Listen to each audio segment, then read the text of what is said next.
Assalamualaikum warahmatullahi wabarakatuh. Selamat pagi, salam sejahtera untuk kita semua.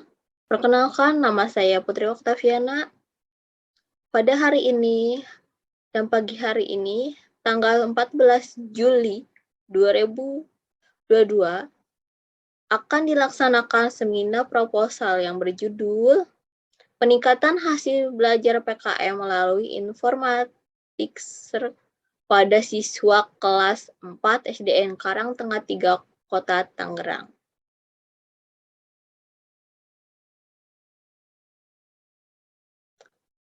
Baik, sini ada 3 poin pembahasan. Yang pertama ada pembahasan di bab 1, pendahuluan, terdiri dari latar belakang masalah, identifikasi masalah, batasan dan rumusan masalah, tujuan penelitian, manfaat penelitian. Yang bab 2 yaitu terdiri dari kajian teori, ada landasan teori, penelitian relevan, kerangka berpikir, dan hipotesis penelitian. Poin ketiga, metode penelitian, yang terdiri atas 3, di antaranya jenis dan pendekatan, teknik pengumpulan data, teknik analisis data.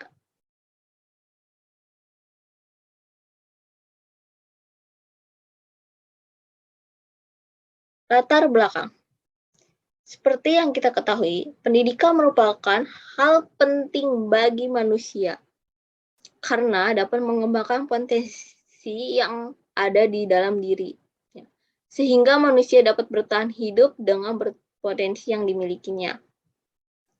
Peran guru merupakan unsur yang domain dalam menentukan pencapaian tujuan dalam pembelajaran. Namun sayang, dalam proses pembelajaran siswa kurang didorong untuk mengembangkan kemampuan berpikir dan diarahkan hanya untuk menghafal informasi sehingga ketika lulus sekolah mereka pintar secara teoris, namun mereka miskin aplikasi.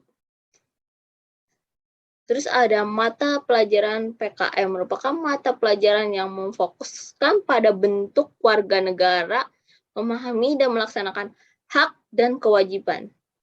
Berdasarkan data hasil nilai siswa pada tahun 2016 sampai 2017, kelas 4 pada materi pembelajaran PKN di SDN Negeri Karangtengah 3 Kota Tangerang pada semester 1, nilai rata-rata UTS siswa memenuhi nilai KKM hanya diperoleh 40%. Hal ini menunjukkan bahwa pembelajaran masih dominain oleh metode ceramah dan kegiatan berpusat pada guru. Selanjutnya di sini ada identifikasi masalah. Yang pertama, pembelajaran masih berpusat pada guru sehingga siswa menjadi pasif dalam kegiatan pembelajaran. Yang kedua, ada metode pembelajaran berupa bervariasi. Yang ketiga, ada kegiatan belajaran terkesan monoton dan menyampaikan sumber informasi dalam pembelajaran belum optimal. Yang keempat, ada pendayagunaan sumber belajar yang belum optimal dalam menyampaikan materi yang cukup luas. Yang kelima, rendahnya hasil belajar pada mata pelajaran PKS hingga siswa sulit mencapai tujuan. Di sini ada batasan dan rumusan masalah. Batasan masalah ada 2 poin. Yang pertama yaitu ada penerapan metode informatis pada mata pelajaran PKM materi globalisasi di kelas 4 SDN Karangtengah 3 Kota Tangerang. Yang kedua di sini ada peningkatkan hasil belajar PKN di kelas 4 SDN Karangtengah 3 Kota Tangerang melalui metode informatik search. Yang di sini ada rumusan masalah. Yang pertama itu bagian aktivitas penerapan metode informatik search pada mata pelajaran PKM materi globalisasi di kelas 4 SDN Karangtengah 3 Kota Tangerang. Yang kedua di sini ada bagaimana upaya meningkatkan hasil belajar PKN di kelas 4 SDN Karangtengah 3, Kota Tangerang melalui metode informatik SRET. Selanjutnya di sini ada tujuan penelitian. Yang pertama ada menerapkan metode informatik SRET pada mata pelajaran PKN materi globalisasi di kelas 4 SDN Karangtengah 3 Kota Tangerang. Yang kedua, meningkatkan hasil belajar PKN di kelas 4 SDN Karangtengah Kota Tangerang melalui metode informatik SRET. Di sini ada manfaat penelitian. Yang pertama ada manfaat teoritis.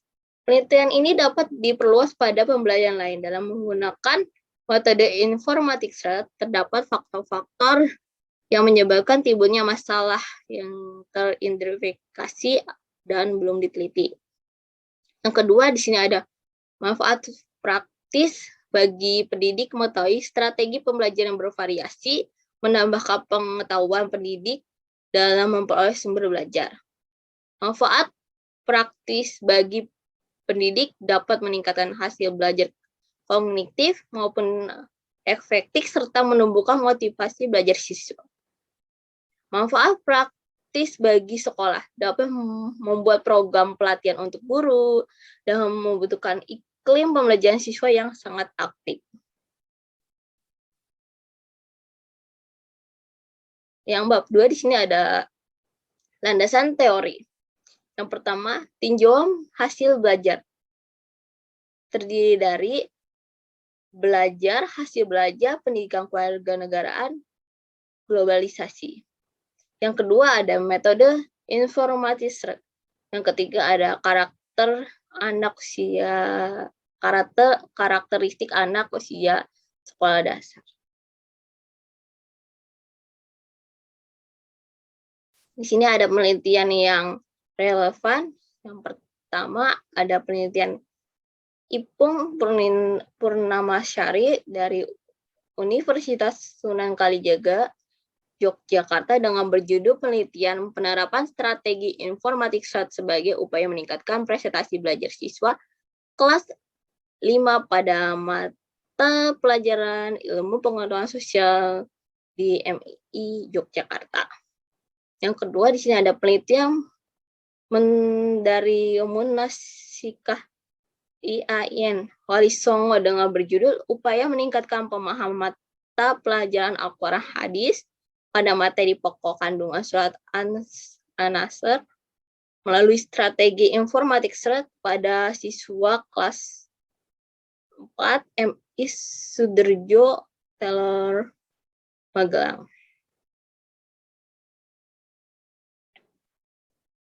Selanjutnya di sini ada kerangka berpikir. Upaya meningkatkan hasil belajar PKN globalisasi melalui menggunakan metode informatik SRET pada siswa kelas 4 SDN Karangtengah 3 Kota Tangerang. Yang pertama, kondisi saat ini. 1. Metode pembelajaran yang digunakan konvensional.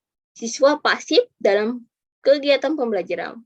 Pendayagunaan sumber belajar sebelum optimal, rendahnya hasil belajar. Yang kedua, ada tindakan penerapan metode pembelajaran informatik SRET dan meningkatkan aktivitas siswa dalam mempelajari melalui metode informasi SRET di kelas. Yang ketiga ini ada tujuan atau hasil belajar siswa yang meningkat. Hipotesis tindakan. Dalam penelitian ini menggunakan metode informatik SRET diduga dapat meningkatkan hasil belajar PKN tentang globalisasi pada siswa kelas 4 SDN Karangtengah 3 Kota Tangerang. Bab 3 di sini ada jenis-jenis dan pendekatan. Jenis-jenis penelitian. Penelitian yang digunakan dalam penelitian PTK atau penelitian tindakan kelas. Penelitian ini merupakan suatu pengamatan terhadap kegiatan belajar yang mudah diberikan sebuah tindakan dengan tujuan untuk memperbaiki dan meningkatkan mutu pembelajaran. Sedangkan pendekatan penelitian yang digunakan dalam pendekatan model Chemist dan Mitsangret, pelaksanaan kegiatan bentuk spiral yang dimulai dari perencanaan, tindakan pengamatan, refleksi, perencanaan kembali yang merupakan suatu dasar pemecahan masalah. Di sini ada teknik pengumpulan data.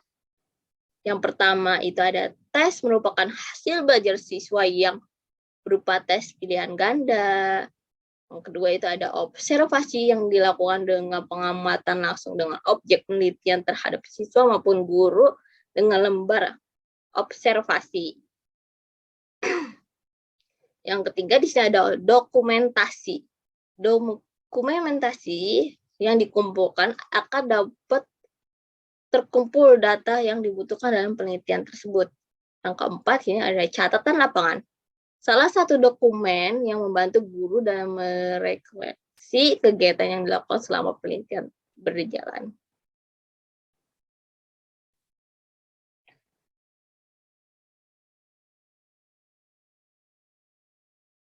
Di sini ada teknik analis data.